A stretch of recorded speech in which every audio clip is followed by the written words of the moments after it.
right in. I've got Adrian in Texas. Adrian, you're live with Eric and V. How are you doing? Hello. Yes, I'm doing good. Thank you. It's such a pleasure to talk to both of you, Eric and V. Cheers. Yeah, thanks for calling in. Yeah, what did you want to talk about? Yes. Yes, I have talked to Eric before, and I've never talked to V before, though, so I guess I'll just start at the beginning. I believe in a designer God because of the evidence that was left behind. Like, let's see, there's the moon, and there's DNA and tectonic plates, and the distance from the sun that the Earth is. Okay, that's a whole lot of stuff.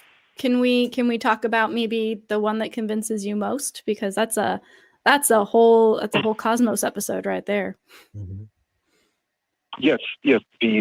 I know there's a lot of evidence that appears to be designed, and I guess we could just start off with DNA, since there are experts like Richard Dawkins who say that, or have compared DNA to computer science. Oh, come on. Okay. I feel bad because at this point I'm just going to be parroting stuff that's been said over and over again.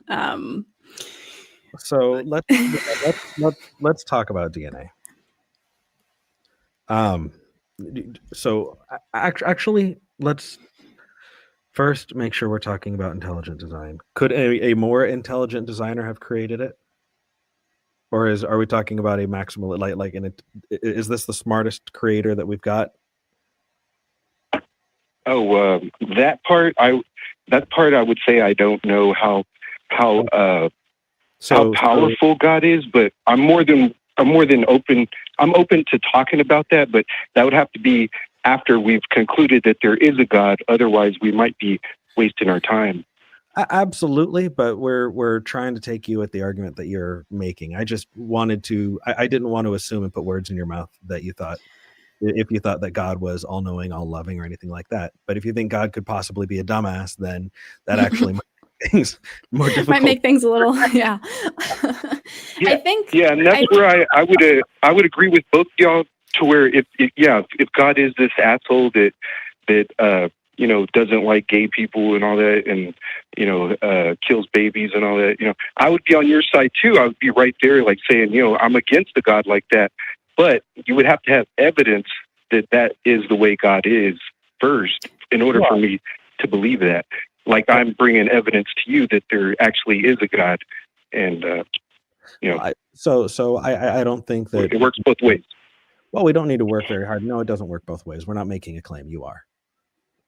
We're not saying. I know, and I'm not trying to flip the burden of proof or nothing. Okay. Right.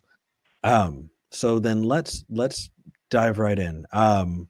You recognize that DNA, there's junk DNA, there's things that are not expressed, and that there are mutations in DNA that cause horrifying illnesses, and like, you recognize DNA's, it's what we've got, but it's not great. You do realize that, right? Yes, but pointing out the flaws in someone's design only further points to a designer, I would believe.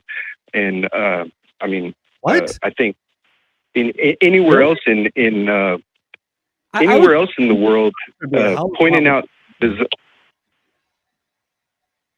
Okay, so if I'm it's sorry, perfect. I didn't catch that.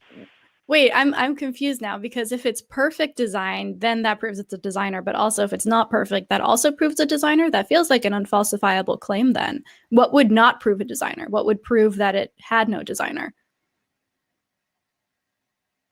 Well, that's actually what the experts are, or scientists are, of all different fields, are working on right now. They're trying to figure out how nature put everything together and how it started. So I think if they figured that out, that would definitely falsify, what I'm saying here. Well, no, I'm talking about you personally. So for you personally, your argument is that the way things are designed, the way things seem designed, and that suggests a designer. But the way you're describing it is they seem designed because, wow, look how awesome they are, therefore designer. And then if we say, well, they're not perfectly designed, you say, well, look how flawed they are, that also proves a designer. So for the purposes of this conversation, not what science is doing, not what scientists are looking for this conversation, what in your mind would constitute an undesigned thing? If something that is flawed and something that is perfect are both designed, what is undesigned to you? Can you give me an example of something that's undesigned? Oh, yes, I see what you're getting at. And no, I don't think that everything is designed. For example, dirt is just rocks that fell off of bigger pieces of rocks. And over time, it became dirt or sand. Can we agree on that? I think. Okay. So then it's falsifiable. And I'm sorry, what was that? Okay, so rocks are not designed. So how did rocks get there? No, I mean, I have evidence of that. I mean, I don't want to flip the burden of proof, but I mean, I'm bringing evidence, and I mean, at this point, it would be up to you guys to bring evidence that prove your. Right. I'm just imagining your God walking around and going, okay, there are the rocks. I didn't do that. I'm going to go do the stuff that I'm doing now. What other stuff did God not do? And how did that stuff get there? Well, there's, I'm not trying to disprove evolution or anything. I mean, I do believe in evolution. So that's just things changing over time, right? Well, kind of, but it's okay. Well, we agree on that. Then things can change over time, and there can still be a God. I mean, yeah, if that's what it appears like at this time. And I'm not saying that that's the way it's going to be forever. I mean, there could be evidence in the near future that proves that there is no God, and then I would be believing that because that's what the evidence shows. But well, no, so here's the thing. People can flex their definition of a God all over the place. And so as soon as you get to something that, is disproven, then you just flex your God to be just a little bit different. And then it's fine. I mean, that's kind of the history of religion. That's how things have gotten to where they are now. No, that's not what I said. I said that if they have evidence to prove there is no God, then I would believe that. So there's no flexing of anything. How do you prove there is no God?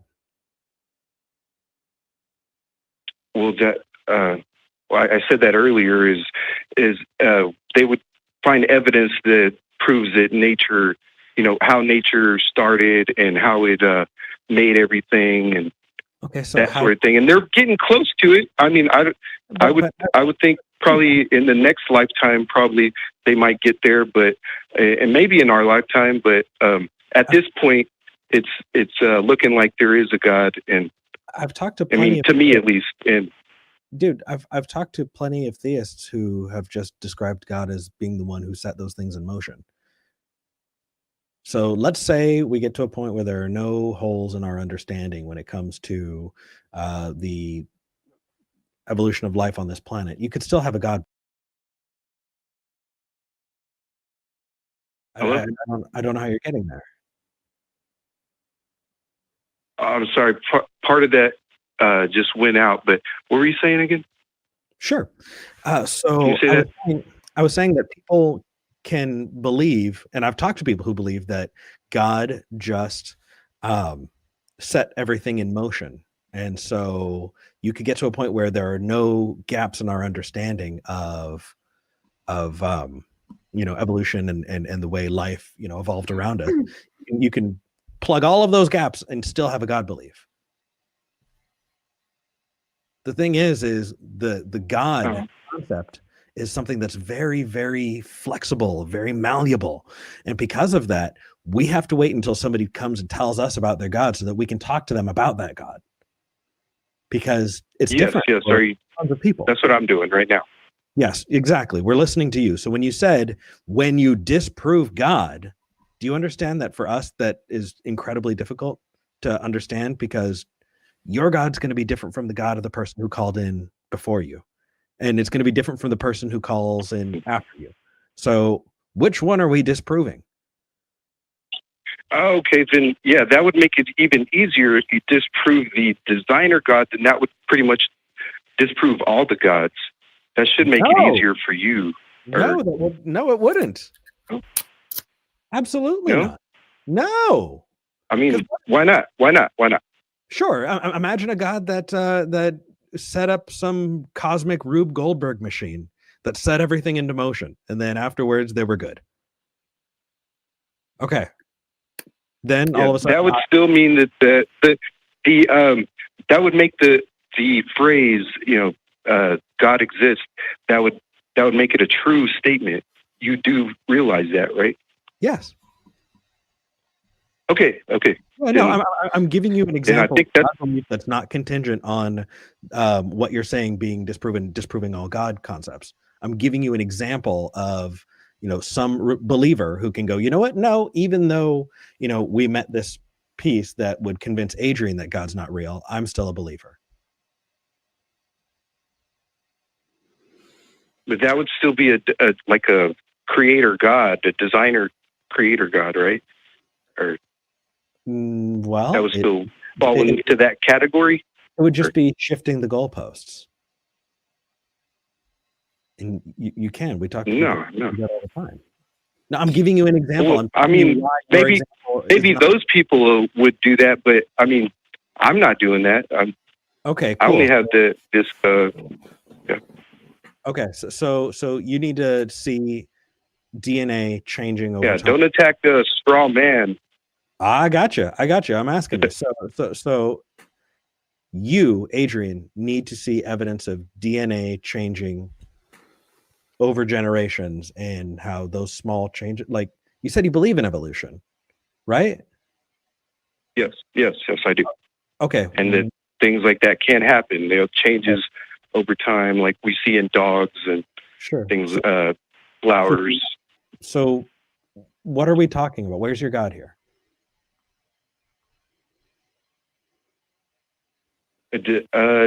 Well, like in DNA, I think we were talking about DNA is where we had left off, and that there's experts and people that aren't experts. I mean, you can just look at it and say that it appears designed. So that Adrian, can you hear me? It's something designed. Yes. Okay. Thanks. I was sorry. I think my mic cut out for a minute there. Glad I'm back. I still need to kind of, if we're going back to DNA, which I think we should, because that's kind of what you brought to the table and that's what we should be discussing. The thing is, I need to see an example of what undesigned looks like if I'm going to be convinced by this looks designed. Okay? So rocks, if they're also, rocks are not comparable, right? Rocks are the minerals, right? It's not DNA. So my question is, what would undesigned DNA look like? So we can compare the two. Because we can't talk about the probability of something if we only have one data set, right? We can't talk about it looks designed without a comparison of something undesigned. So what does undesigned DNA look like? Okay, I get what you're saying now. And yes, I should have said this earlier. It would have to have at least 5 things that make it appear to be designed. And I think that's why the scientists like Richard Dawkins are saying that, or are comparing it to like things that are designed, because it has those characteristics, like at least 5 things. Like say, like you think you saw a face, and it was just 2 eyes and a mouth, and you thought it was a face, but it was just 2 dots in a line. But if you had more things, like say maybe like a mustache and eyebrows and more details, more things that appear to be a face, then you could clearly say that that's a face without actually having to talk to that face. Does that make sense? I'm curious about what these 5 things are, though. You said 5 things. What are these 5 things? And honestly, if you want to talk to Richard Dawkins, you can find a way to contact them. But yeah, I at this point, also, are you saying that simple things are not he does lots of designed talk and complex lots of people things are? on YouTube. Yeah, if you want to talk to him, you can. I'm sorry. He does lots of talks, and he's still saying these things, and his final conclusion is alien. Adrian. Yes. Neither. I'm sorry, I cut you off here. It's okay. Neither of us are Richard Dawkins, is the point I'm making. So, yes, but we have access to his comments. I don't care. Just because I mean, and for one, I'm not going to. I know you don't care what experts are saying, but I mean that does have a lot to. I mean, a lot of people do care about the truth. The truth, and the way we get to the truth is by following what experts are saying. Sounds good. Read The Blind Watchmaker and tell me that that's what Richard Dawkins means. Read The Blind Watchmaker. Do it. Okay. I've read it. Okay, so how the fuck are you saying that Richard Dawkins is going to say that? I mean, he can say that there can be an appearance of design, sure, but what the hell are you talking about? Something can appear designed and not be designed. Yeah, if you've read the entirety of that book and you're still pulling this one quote out of somewhere, then I don't think you're an honest interlocutor, honestly. That I don't see how you can possibly be honest and be pulling this one quote from something that makes it sound like he agrees with you when you've read an entire book that proves he absolutely does not. You have somebody who is so. I mean, I know what his final conclusion is. Mute people like you. So. Yeah, and that's the most convincing part of it is that he's biased the other way, yet he still sees design, and that should be the most convincing thing to you guys too. But no, for some reason, the whole book is pretty important. Why would you take a tiny clip of one thing that he said and oh, that is the most convincing part? Did you read about what he had to say about the Nautilus, the eye, the evolution of the eye? How amazing and complex that is. Yes, and I agree that it's amazing and complex. I mean, that's why extraordinary claims have to have extraordinary evidence, right? I mean, right. And you have evidence of different eyes along different, that have varying usefulness, still being useful. You have an eye without a lens, it's still better. Right? If you have spots that are light sensitive, that's still better, right? Everywhere you go along the way, you see that is providing evolutionary advantage to the creature. Right. Purely by evolutionary advantage, squid have the best eyes. Why do squid have the best eyes, Adrian? Really? Yeah, squid have the best eyes. Not humans. I thought it was the shrimp with the. Oh, somebody will correct me in the comments. Sorry, go ahead. Me.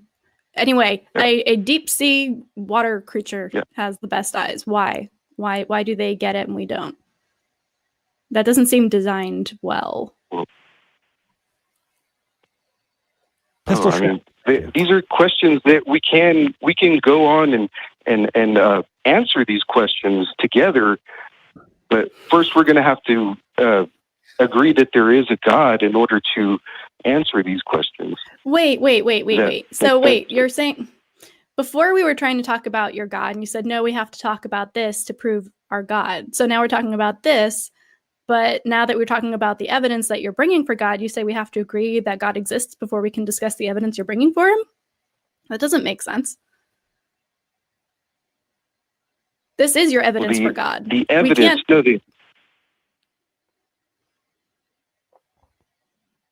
the evidence that appears to be designed is why you should believe that in design is what I'm saying. Okay, and I'm giving you examples of things that are clearly either very. I'm countering that with other examples of things that don't make sense if we're thinking about a designer God. But for some reason, when I bring evidence, we have to talk about whether or not God exists. You're just showing the flaws. You're only pointing out the flaws in the design, which only further points to a designer. No. So if Only Dawkins for- agrees with only you for and designers disagrees to with do you, it. they both prove your point. And if a design is perfect or flawed, they both prove your point. I feel like we're getting into this space where no matter what we say, you're just going to take it as proof of your preconceived notion. We can't have a conversation like that. No, it would be like if you were to present to me a theist scientist that didn't believe in design. There are that's many. what I'm presenting to you.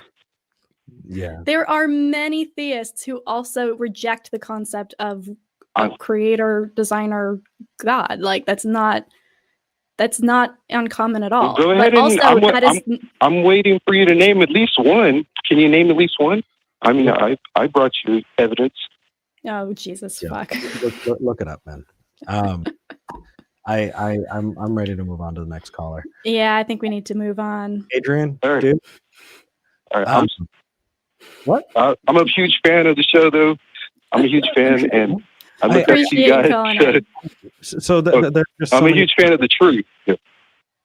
That's good. You should keep looking. Keep having high expectations for the things that you believe in, and don't ever be afraid to ask questions and to explore things. And as long as you keep doing that, I'm going to say cheers to you, man. I disagree with you that you see evidence of design. We talked to you about it, and it felt like we went. I thought you would. But I thought you would. I mean, I'm just giving you something to think about. So I'm sorry. Yeah, absolutely. That's why we're glad you called. But once this COVID-19, now you know why I believe. Right. Now you know what I believe and why. Right. And we don't think it's good enough. But here's the deal. When this COVID-19 stuff blows over, come on up. I'll buy the first beer. Hope to hear from you again, man. Hell yeah. All right. Yes, sir. Okay. He was nice enough. It just didn't seem like he was. I mean, if you're going to... I don't know. There's a level of intellectual honesty that has to be present, and I don't know. We can't ascribe motive, so I don't know if it's just that he has not been well equipped by the people who have been giving him information to have an intellectually honest conversation in that way and represent the argument in a good way, or if he's honestly coming to the table kind of in that precept kind of mindset where, you know, whatever you say proves my point because it's preconceived and not falsifiable. So I'm thinking possibly appeals to authority. I remember Ask an Atheist Day was this last week because I was moving. But the very first time that Ask an Atheist Day happened and I had decided I was going to be an out atheist, I called my old pastor. And, you know, I said, hey, Pastor Lance, Ask an Atheist Day is coming up, and I'd love to be a resource if anybody wants to talk to an atheist and have, you know, a safe place to ask questions about any of that. And his response to me was, did you know that, was it Bill Nye said something silly and everybody laughed at him? I mean, he was such a joke. Everybody laughed at him. And I was like, what are you talking about? But to him, the truth claim was contingent on the authority giving it. Right. And that's consistent with his worldview. And so I think the idea that we have to somehow agree or defend or consider any particular other person's viewpoint to me is strange. I mean, I understand the mindset because I came out of that myself, but at the same time, it's like he's not one of the minor prophets, you know. Like we can say there are plenty of things that I disagree with Dawkins on. We can have that conversation all day. Yeah, I definitely felt like I was relating to that part of the argument that he was saying. You know, well, you need to have this authority, and it definitely kind of took me back a bit, but I'd love to have other conversations with that person, just maybe in a format where we can talk a little longer and kind of have time to string it out so that you can start seeing those things.